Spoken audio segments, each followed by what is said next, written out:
Last ভিডিওতে তোমরা দেখেছিলে আমরা জাস্ট ক্যাম্পে এন্ট্রি করেছিলাম, তারপর ফ্রেশ হয়ে এখন পাইন বনের ভেতর দিয়ে হাঁটতে হাঁটতে যাচ্ছি বিচের দিকে।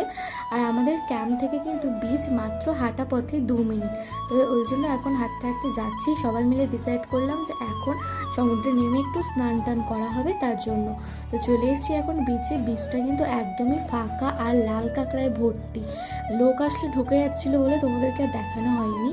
আর যেহেতু এটা অফবিট বিচ, একদমই ফাঁকা ছিল, ভীষণই ভালো লাগছিলো। দীঘাপুরীর মতো অত কিন্তু ভিড় ভাড়াক্কা নেই। তো সমুদ্র দেখে আমি তো লোভ সামলাতে না পেরে নেমে পড়লাম এখন সমুদ্রে স্নান করার জন্য।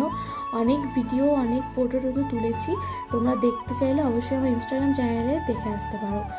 তারপর লাঞ্চ করে নিলাম। লাঞ্চ করে ভাত ঘুম দেওয়ার পর বিকালবেলা ঘুম থেকে উঠে চিকেন বারবিকিউ খেলাম। তারপর রাত্রেবেলা আবার গেছিলাম বিচের দিকে ঘুরতে, ফিরে এসে ডিনার করে ঘুমিয়ে পড়েছি।